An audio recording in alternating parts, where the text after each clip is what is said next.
and false positives. Oh, let's get rid of that. So, newborn screening. It is one of the most successful public health programs in the United States. Programs are typically state-run, resulting in some variability between states, and they typically consist of a blood spot and metabolic conditions, which we'll be focusing on today, but as also include other screens like the congenital heart screen and the hearing screen. There are guidelines available on how to collect, dry, and transport a blood spot. We won't go into the details of that today, but resources similar to these are available on the Arizona Newborn Screening website. So, what are some principles of newborn screening? Try to get rid of the center.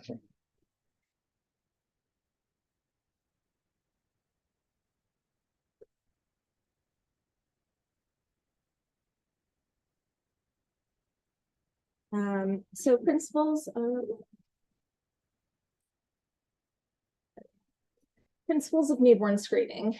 In the mid-1960s, Wilson and Jungner reviewed the history and components of newborn screening and developed some guiding principles regarding what conditions should be included on the newborn screen. They concluded that the conditions included should be an important health problem that is well understood with a well-known natural history, and that an acceptable and suitable test should be available to detect that disorder early. And early treatment should result in improved outcomes. Overall, the risks of screening for that condition should outweigh the benefit, should not outweigh the benefits. The newborn screening should be cost effective, and adequate provisions should be made for the extra clinical workload of the individuals following up on this newborn screening. Over time, there have been updates to these original principles. Newborn screening has been identified as a public health issue, and some additions to the principles include that fact that the interests of affected as well as unaffected newborns should be considered. There is an emphasis on a coordinated system involving both the medical home team as well as the newborn screening team and communication between the two teams, as well as some thoughts and recommendations regarding data storage and public education regarding newborn screening. So now let's go back to the beginning when newborn screening first started.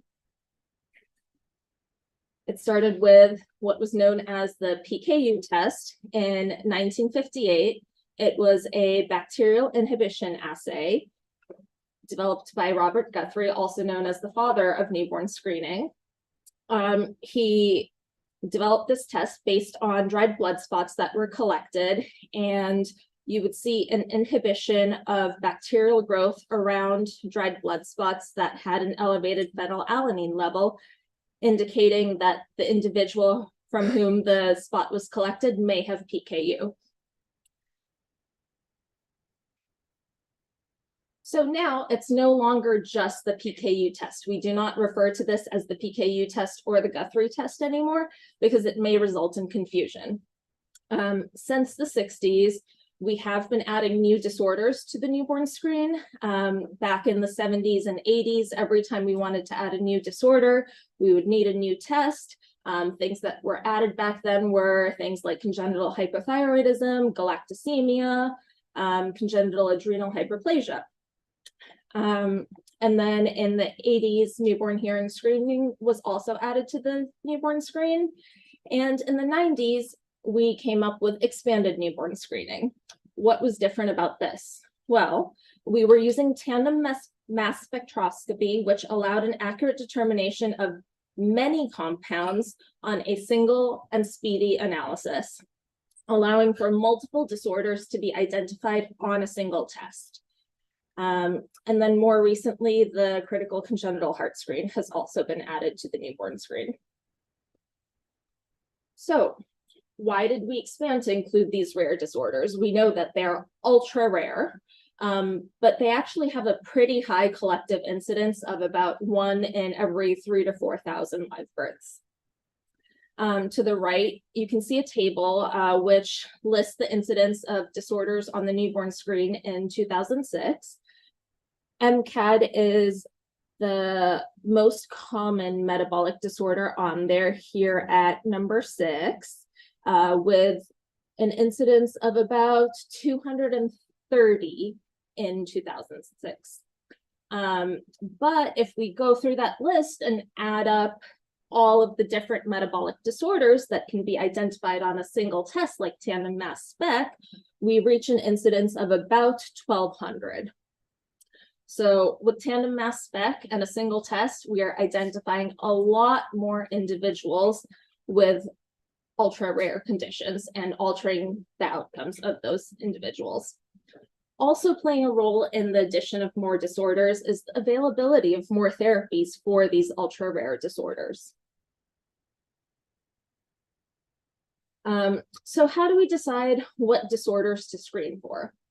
Well, as we said, every state has its own newborn screening program. So each state tends to have an advisory committee that typically review disorders that are proposed to be added to the screen.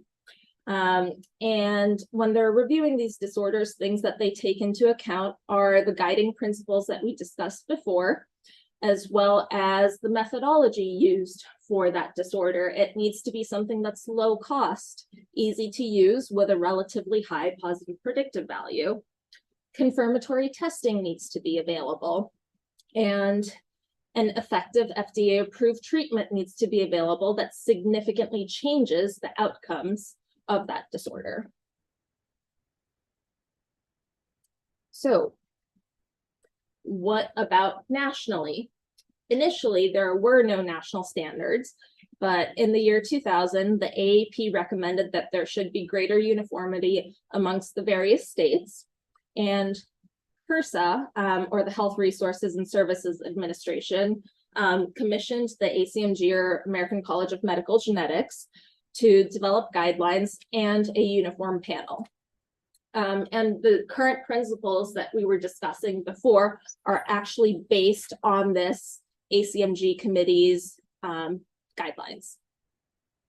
And now, anytime we want to add more disorders to the recommended uniform screening panel, the Secretary of Health and Human Services and an advisory committee review all of those disorders and propose changes to the RUSP. The RUSP has core conditions, which experts such as metabolic geneticists, laboratorians, families, public health experts, economists, lawyers, ethicists, have all come together to determine that these disorders have significant benefit from early identification and treatment. And then we also have secondary conditions, which are those that are typically identified in the process of screening for those core conditions or are in the differential diagnosis for those core conditions.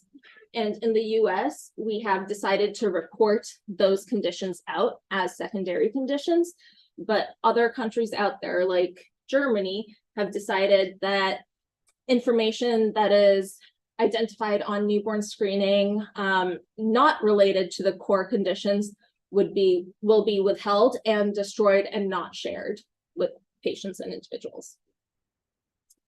So currently we have about 37 core conditions on the RUSP. As of the end of 2023, based on the publicly available information, I don't believe any state in the US is currently screening for all 37 core conditions. Most states are missing at least 1 or 2 disorders. And Arizona is working on getting up to that 37. And to the right, you can see a list of those disorders that are the core conditions on the RUSP, and this is accessible online. So now we have a newborn screen and it's abnormal. What is next? How do we follow up on this? Well, the first thing to do is a clinical assessment of the baby. Generally, we want to check, are they feeding well? Are they active or are they lethargic? We can find more disorder-specific information on the ACMG act sheets, which are available online. And based on this clinical assessment and our level of concern, we need to decide whether further workup needs to be done in the ER, whether it needs to be done in a specialty clinic, or whether it can be done at the PCP's office. And for that workup, sometimes that includes acute labs such as bicarb levels, ammonia levels, urine ketones, as well as other specific labs that may be recommended, as well as confirmatory testing. While we're doing this workup, we also want to keep in mind to check with the newborn screening lab to see, is there any other testing pending, like second-tier testing or molecular testing?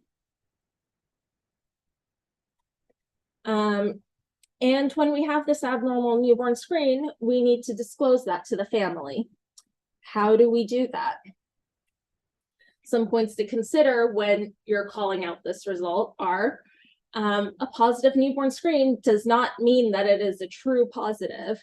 It's only a screening test, and we do get a lot of false positives for many of the analytes and disorders out there. So keep that in mind when you're disclosing this to the family.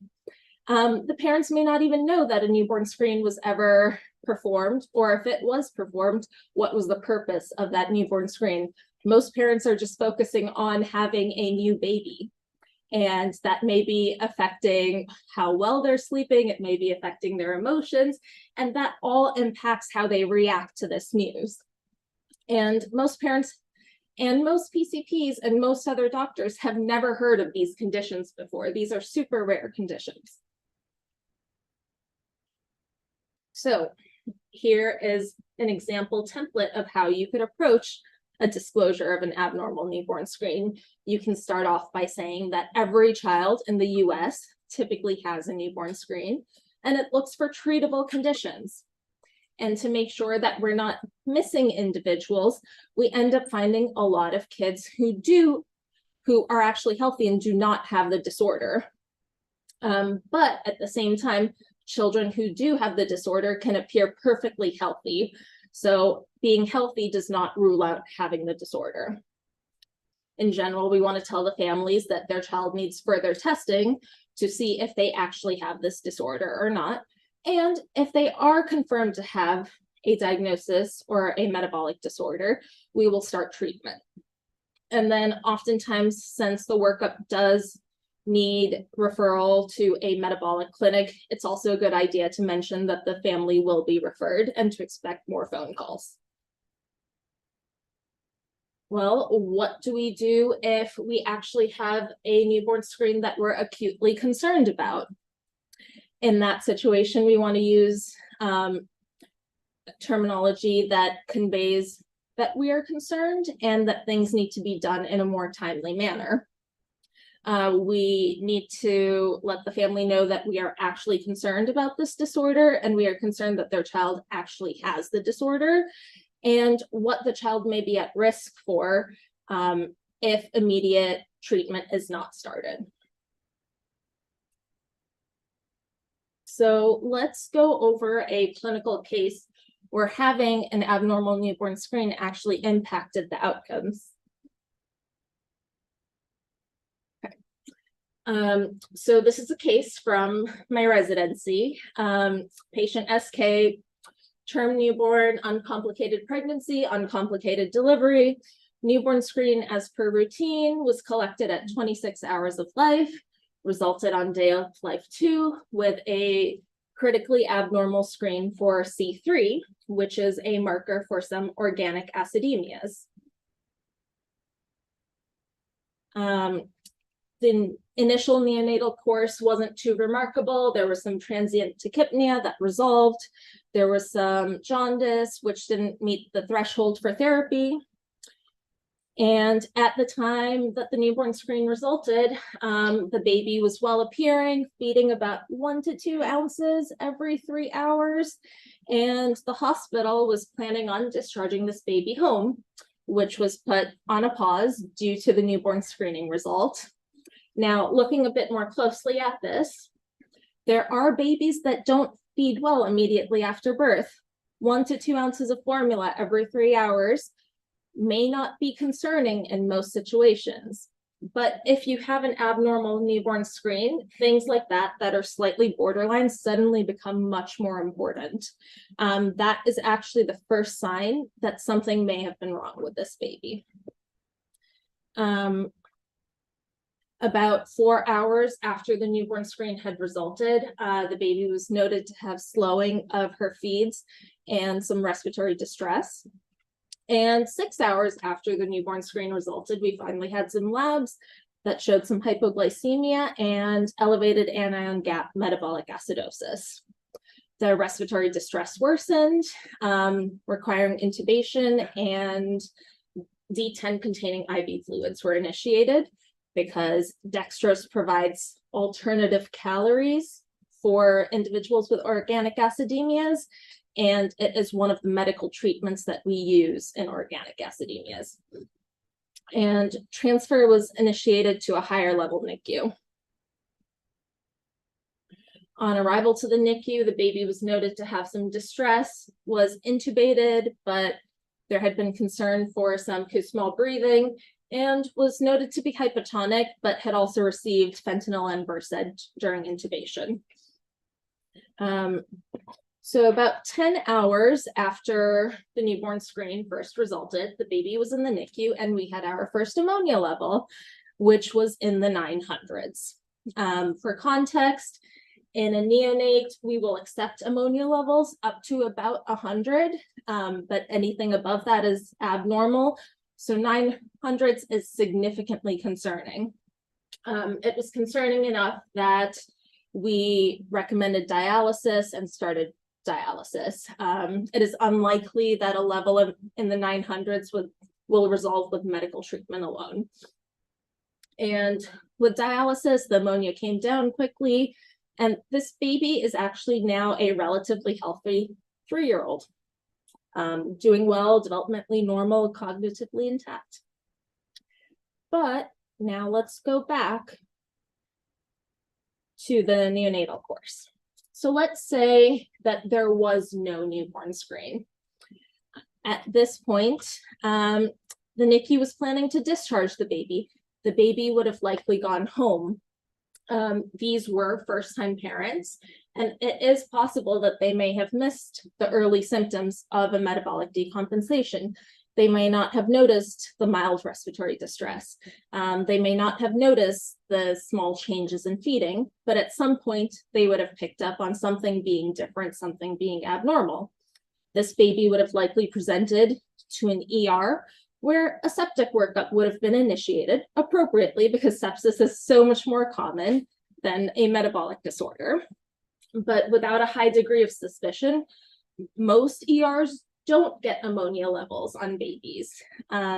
So it's likely that by the time that an ammonia level would have been checked and treatment would have been initiated, this baby may have already developed cerebral edema, leading to long-term neurological consequences or even early neonatal death. So we can see that having a newborn screen is definitely helpful, even if a baby is already sick. And so let's get back to how to follow up on a newborn screen to help achieve some good outcomes. So we need to do confirmatory testing to see what we're actually dealing with. And how do we know what to send? There are ACMG algorithms available online. You can see an example to the right. But depending on where you're working and what resources are available to you, in the state of Arizona, you can always reach out to the metabolic team here at PCH. We do have our own protocols that we use that are slightly different from the ACMG algorithms. They're a bit more nuanced and specific to the population that we see here. Often these tests include biochemical tests like confirmatory enzyme assays, as well as amino acids, acyl carnitines, organic acids, depending on what disorder and what analyte we're dealing with, as well as molecular testing, which may be single gene testing if we know what we're dealing with, or a small panel if we're a little less sure. Well, now that we have a diagnosis, what's next?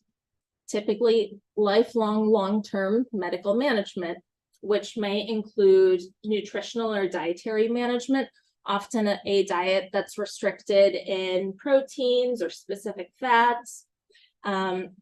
There is an Arizona statute that recommends that insurance should be covering at least 50% of the cost, up to an annual cost of $5,000 of medical foods, which does include specialty low protein foods and metabolic formula for these patients, and medical management in addition to that nutritional management, which may include supplements, specialty or compounded medications, enzyme replacement, or gene therapy.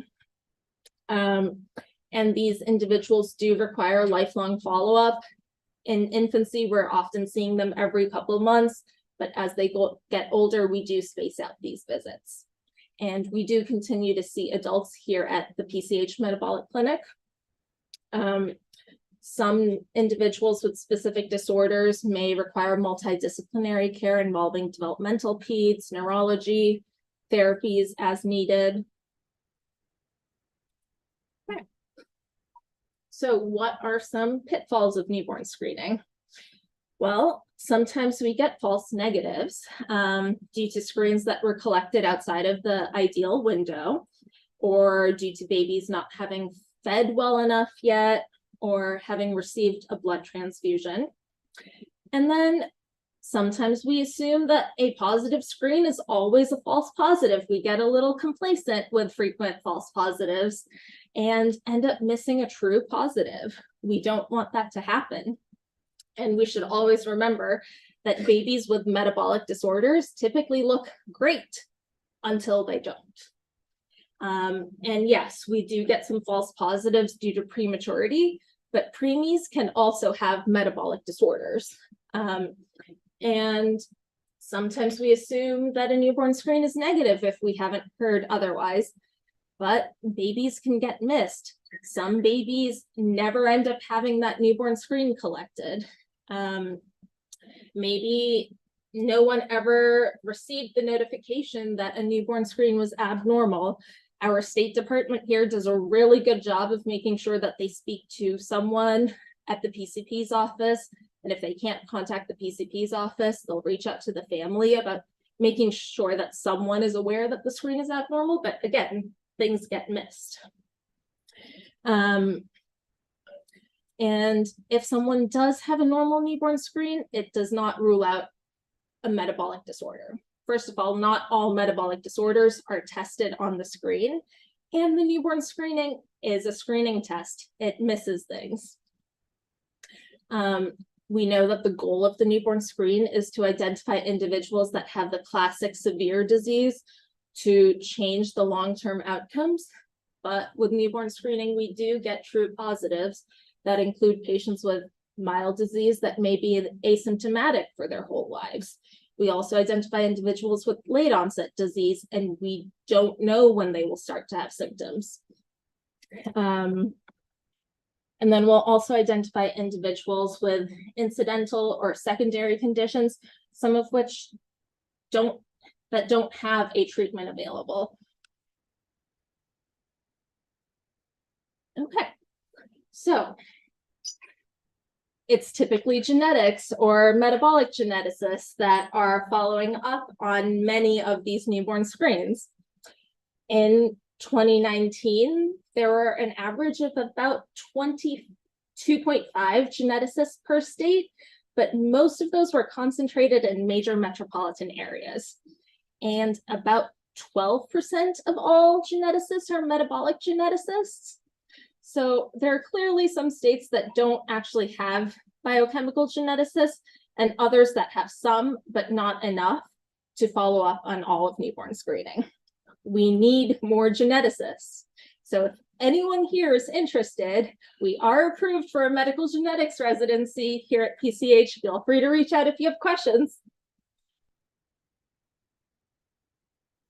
Residency or fellowship? Oh. Genetics is actually a residency, but you do need to have done a prior, at least 1 year residency. So here at PCH, what are we doing? We just started a metabolism newborn screening clinic in June of 2023. And from June to the end of December, we received about 112 referrals. And the average time from receiving the referral to scheduling the appointment was about 7 days. That is in the context of knowing that there are some disorders where we'll say it's okay to schedule an appointment in 1 to 2 months, things like XALD. Most of the time, if we are concerned about a specific patient, specific analyte, we do try to get them in same day or next day. Typically, we prefer in-person visits to get an appropriate clinical assessment and physical exam, as well as having the patient here to be able to send them to the lab. But occasionally we'll offer Zoom visits to those families that are greater than 3 hours away. And then once we confirm a diagnosis, we often transition these patients to our metabolic clinic or our lysosomal storage disorder clinic. What are the goals of this clinic? Well, in general, just to improve care for our newborn screening population, to help decrease the parent anxiety. Oftentimes parents come to these visits not knowing why they're there or what the newborn screening was tested for, what their child's newborn screen was abnormal for, or what it means. I've had patients come to me and say, oh, we've been told that we definitely have this disorder and we're here to start treatment. That's simply not the case. And one of the other goals is to just have a more efficient diagnostic workup. As we went through the prior confirmatory tests, a lot of it includes specialty labs, which aren't available everywhere. One of the biggest challenges we're facing with this clinic right now is our ability to contact patients. Not all patients provide good contact numbers on the newborn screening card. Not everybody has access to good cell service. Not everybody picks up a phone call from a random PCH number. So what are some other things to consider? All screening programs do harm. Some do good as well. And of these, some do more good than harm at reasonable cost. We know newborn screening can cause worry, and it will cause worry. But at the end of the day, the aim is to help relieve some of that worry for patients and families. It's all about the babies, but we need to make sure that the newborn is actually better off with the newborn screening program. Part of that comes from the newborn screening leading to a shorter diagnostic odyssey, helping both the patient and the family, but it doesn't end there. We need to make sure that treatments are available and affordable. We need to make sure that there are guidelines out there about when to start treatment, and we need to make sure that the benefit of treatment actually outweighs the risk associated with newborn screening and the risk associated with treatment. And then remember, a lot of these conditions are genetic conditions. They impact more than just the baby that was being screened. So how does this fit into the 4 pillars of medical ethics? Well, beneficence. Newborn screening clearly does have a benefit to the patient as well as to public health. But what about non-maleficence? Well, we know that the newborn screen often results in over-medicalization of a child due to vulnerable child syndrome, where these patients are presenting to the ED very often. Parents are becoming hyper aware of every little thing that goes wrong, as well as creation of patients in waitings with some of those late onset disorders. We're always on the lookout. When is that first symptom going to come along so we can start treatment? What about justice? Is there equal access to the newborn screen across the US? For the most part, yes. About 98% of babies born in the US do have a newborn screen that includes those that have home births or births that are assisted by midwives. Midwives have access to newborn screening cards in most states, and those individuals that have home deliveries will often have the newborn screen performed at their first PCP visit. What about autonomy? Individuals have the right to not know something. Currently, most states have an opt-out process for the newborn screen, meaning that the default is to do the screen unless the parents actually sign paperwork stating that they do not want the screen done. Depending on what state you're in, you may be able to opt out for any reason versus other states where you need to meet specific criteria to opt out. What about informed consent? Informed consent is only obtained in a couple states for newborn screening. And in Arizona, we actually have a state law that says we need written consent for genetic testing. The newborn screen does include some genetic testing at this point in time. So, regulation of the newborn screen. Well, we know each state kind of does its own thing, but is there more regulation available across the country? The CDC does have a quality assurance program in which most state programs do participate, as well as programs across the world. And then the FDA actually proposed a new rule to provide greater oversight over laboratory developed testing, and some newborn screening is based on laboratory developed tests. So this may also provide more regulation. What about the cost of newborn screening? Well, in 1998, the WHO recommended that newborn screening be mandatory and free of charge. Neither of those are currently true.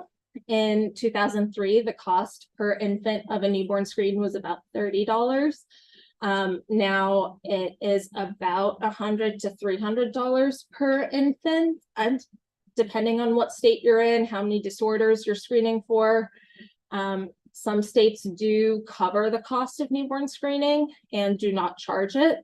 But in states in which there is a charge, it can be either upfront when the card is being ordered or handed out, the facility or the midwife is paying for that card at that time, versus other states where the charge is actually at the time of testing, and then it's paid by either the facility, the insurance, or patient and family. Cost analyses have been done for newborn screening programs, and they have determined that the newborn screen is not a cost-saving program. It only saves about 20 cents for every dollar spent on newborn screening, but it is a very cost-effective program to prevent childhood deaths. Relevant for the state of Arizona, the routine collection of a second newborn screen does also increase the cost of the newborn screening program. In addition to the cost of screening itself, the cost of treatment needs to be considered. That includes disorders where there's a high cost of a one-time gene therapy, like for SMA with Zolgensma, but also the cost of lifelong therapy with many of our metabolic disorders, where they need dietary treatment and medical management for the rest of their life. So what are some things that we need to know about the Arizona screening program? Well, it is run by the Arizona Department of Health Services. In Arizona, we have a birth rate of about 80,000 per year, with about 250 diagnoses per year. That is not just metabolic disorders. The rate of metabolic disorders is much lower. And you can see some maps of Arizona with various counties. And you can see in Maricopa County, we tend to have the highest incidence of metabolic disorders, but we also get patients with metabolic disorders across the state. And the further you are from Phoenix, the more difficult it becomes to access appropriate medical care and appropriate long-term follow-up. To the right, you can see Arizona's current newborn screening panel and disorders on it. Okay. So in Arizona, we say that we want to collect the first newborn screen between 24 to 72 hours of life, ideally as close to 24 hours as possible. Arizona is a routine 2-screen state. To the right, you can see other states that do 2 screens in orange. The purpose of that second screen is to identify disorders that may have been missed in the first screening window, specifically things like homocystinuria. And it's important to note that a normal second newborn screen does not necessarily negate a prior positive screen for most disorders. Arizona does have a state bill that requires our newborn screening program to include all congenital disorders that are included on the RUSP, core disorders as well as secondary disorders. And we have about 2 years to add a disorder and start screening for it after it's been added to the RUSP. There is a currently proposed state bill that has been assigned to our state Senate, looking into starting newborn screening for Duchenne muscular dystrophy by the end of this year. The incidence of Duchenne is about 1 in 5,000 male births. The proposed screening analyte for Duchenne is a CK level. There's an FDA-approved kit available. But we know that CK levels aren't very specific to Duchenne. CK levels can be elevated in other neuromuscular disorders. So the newborn screen would require some reflex to genetic testing to confirm that someone does have Duchenne and not a different neuromuscular disorder. And babies, especially those that undergo vaginal delivery, have an elevated CK at birth, typically much more significantly elevated in Duchenne, but still normal babies have high CK levels that usually normalize over a couple days. Why is this being considered? Well, there are more treatment options available for Duchenne now, depending on what your specific genetic cause of Duchenne is. What about newborn screening across the world? Just like the US, newborn screening in Canada varies from province to province. Each province has their own panel of disorders that they're screening for. Our neighbor to the south, Mexico, has about 7 conditions on their newborn screening panel. It's not quite as widely available to every infant born in Mexico. And then you'll notice some other countries across the world all actually have less conditions than the US on their panels. So what are some future directions of newborn screening? Well, in terms of disorders, in Arizona, we just added other forms of galactosemia, Gale and Galk, to the screen as of January 1st. And we are working on adding 2 other metabolic conditions, MPS II and GAMT deficiency, to our screen. But things that are being brought up as possible additions to the RUSP or the Arizona state screen include Krabbe disease, Duchenne, as we discussed, and metachromatic leukodystrophy. Other things that we're working on are things like machine learning. In California, they're using machine learning to improve their false positive rates by using pattern recognition to adjust their cutoffs and developing new statistical ratios that can be used.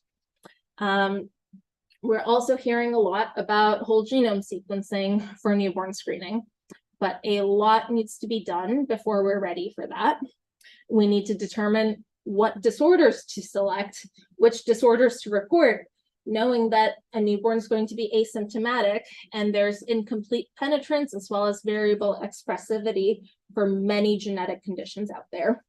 We need to make sure that there's equitable access to underrepresented groups, which can impact variant analysis on molecular testing.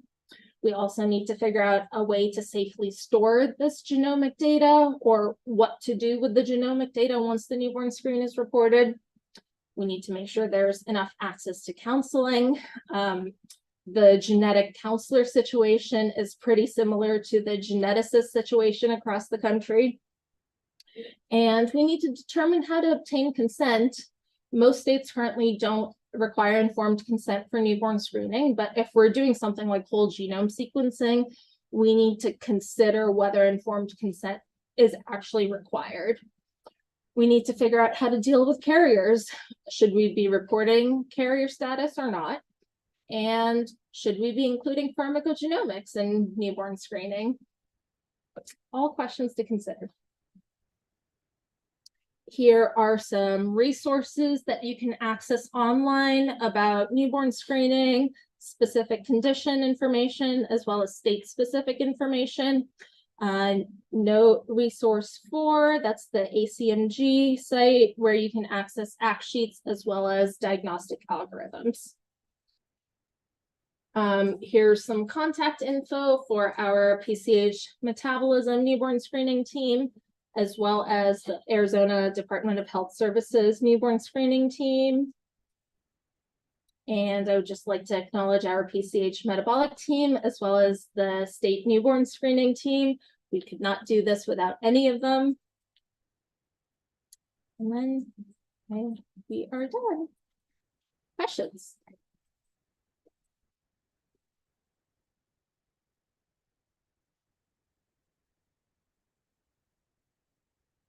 Okay, we got one here from the Q&A.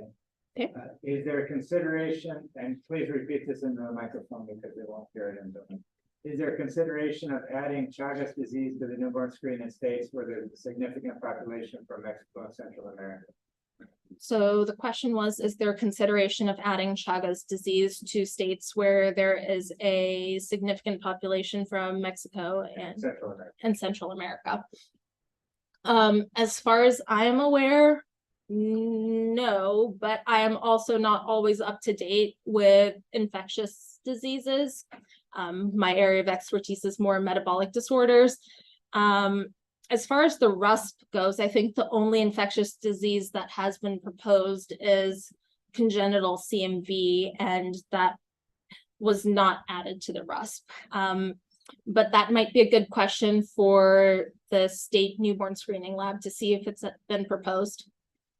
Dr. Balan chimed in that there's no plans to add Chagas at this point. If you could repeat that. There is no plan to add Chagas disease at this point. Okay. The next question, I don't think behind me, but the next question from the Zoom audience. Is there a difference in the conditions screened for between the first and the second newborn screens? Is there a difference between the disorder screened for between the first and second newborn screen?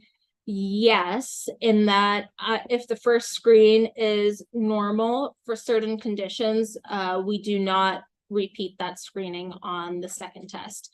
But in situations where we're unable to link the screens, the second screen may end up screening for everything. I have one. What is the most common mistakes you have seen PCPs make? And misinterpreting something or making an assumption that turns out not to be correct. Yeah. So what are some common assumptions that we have seen PCPs make or mistakes that we've seen occur? Most recently, we ran into a situation with a C3 newborn screen. So similar to the clinical case that we presented. C3 is an analyte for organic acidemias. We get a whole lot of false positives in Arizona. We are working on that.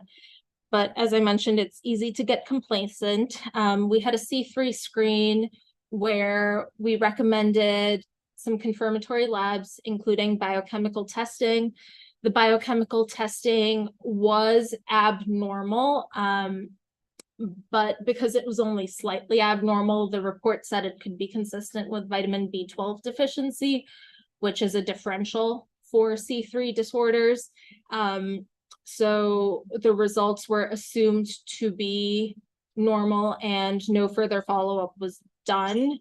But on further review of that specific biochemical test, the analytes that were abnormal on the urine organic acids were actually concerning for a disorder of vitamin B12 metabolism. So we are still in the process of working up that child, but there has been a significant delay of about 7 to 8 months.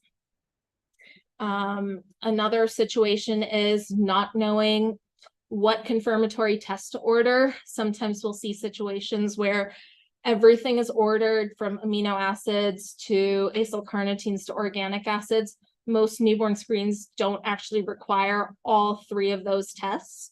So we'll usually let you know which test is required. But we've also seen completely incorrect tests ordered. A lot of these tests, like the galactosemia enzyme, have very long, complicated names, and they can be confused with other enzyme assays. So just some. Another one. Is there consideration for having a specialized newborn screen for the Navajo population?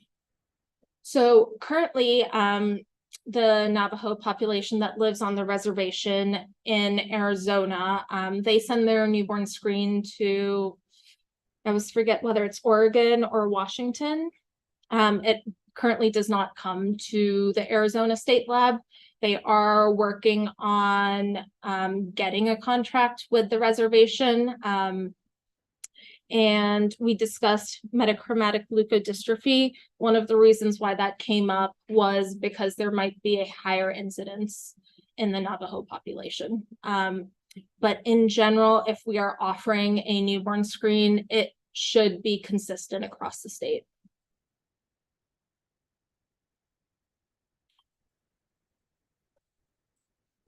Newborn and they can't find any results in newborn screening. Yeah. So the question was, what should a PCP do if they can't find the results of a newborn screen and the parents can't recall whether it was done or not? So if they have access to the Neometrics tool online, that's the first thing to check. Try different last names, try the mom's name, because it may have been under a different name at the birth facility. Reach out to the people at the Arizona Department of Health Services. They're very friendly and they're very willing to help. Reach out to us. If you reach out to us, what we usually do is we'll give that same information to the Arizona DHS and ask them to look into whether the screen was done. And if you can't find a screen, the state will accept screens for babies that are up to 1 year of age. So you can always send a screen if it hasn't been done. And then beyond 1, it's useless. So even at 1, it may not be that beneficial because the cutoffs are really targeted towards that ideal window. So the older you get, the analytes that we're checking, they do change with age, they change with diet, so it may not be as useful, but there is still some benefit. Yep.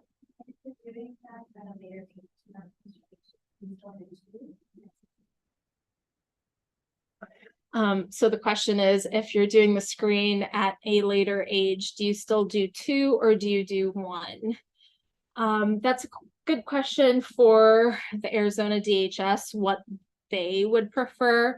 I personally am not a big proponent of a 2 screening system. So I would say if you do 1, you're probably doing good enough.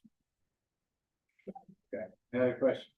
The newborn screening clinic is a significant change in the way we are handling screen positive cases. How does that change the interaction with pediatricians, and what takeaways do you want them to know about this new process?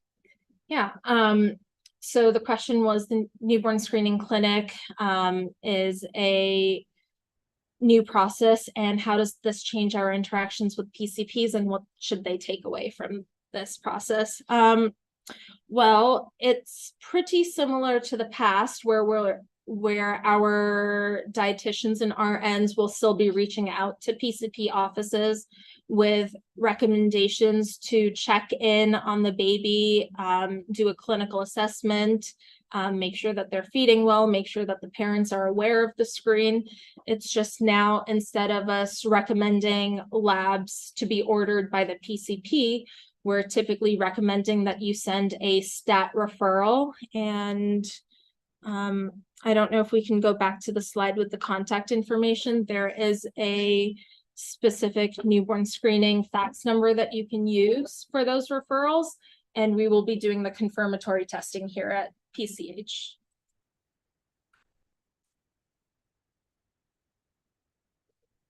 Which one did you want to go Right back? there. Yep, so we have a special newborn screening fax number right here for those referrals. And then in any situation, if you ever have any questions, feel free to reach out to our metabolic newborn screening team. We're here to help answer those questions.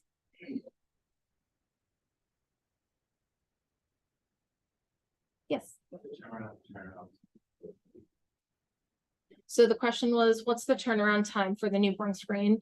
So that's also going to be state specific. And it'll depend on when the screen is collected, how long it takes to get to the lab. They should be using a courier system so that it gets to the lab next day. And then it can take a couple days for the results to be available for the newborn screen. So in some states, you'll have results in day of life 2, day of life 3. Other states, you'll have results around day of life 6, day of life 7. Can you comment a little bit about the timing? Because that's one of the few things that we physicians can control. Sometimes if mom wants to go home from the hospital early, like when is really too early to get it, and then sometime when they come into our clinic for the second or the first newborn visit after the hospital. I think we were kind of taught like the ideal time to get it is day of life 5, but if they're there on day of life 4 and they've gained weight and you don't feel like they need to come back, do you get it then, or what if you, I mean, if let's say you're going to see them on day 3 and then you're also going to see them on day 7, which of the two is better to get that second screen? Yeah, so the question was about the timing of the newborn screens. So for the first newborn screen, it is actually really important to get it at that 24-hour mark or a little bit after, mostly because we want to give the baby enough time to ingest breast milk, ingest formula, to get elevations of analytes on the screen. Otherwise, we can get some false negatives as well as some false positives. I know there's been a large push towards earlier discharges, especially with the COVID pandemic that occurred. There have been some publications out there about collecting newborn screens early, and overall, a lot of those publications are saying it's still okay to collect it, but try to collect it as close to 24 hours as possible. But we really won't know until a couple of years down the line if we missed anyone with an early screen. As far as the second screen goes, yes, ideally 5 to 7 days of life, but if you have a baby come in at 4 days of life, just collect that second screen. That's perfectly fine. What's the what are the ones that are the most likely, if the first one is positive and the second one's negative, what are the ones that are most likely to be missed there? Because before this talk, I would have assumed that the second newborn screen's negative, the first one's probably not likely to be a true positive. Yeah, so the question was, what are some disorders where if the first screen is positive and the second is negative, we're still concerned about the disorder? Coming back to those C3 related disorders, organic acidemias, that is one group where we know we have actually missed some cases by closing the screen on the basis of a second normal newborn screen. So we know we've done that here in Arizona. But also in general, fatty acid oxidation disorders. Once you're feeding well, you may not see those abnormal analytes. Often we do use repeat newborn screens to follow up on disorders of amino acid metabolism, because we expect those to remain elevated even on the second screen. How about thyroid? Better question for endocrinology. Okay.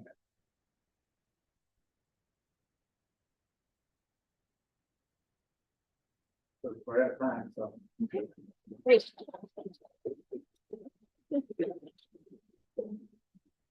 From questions or work on.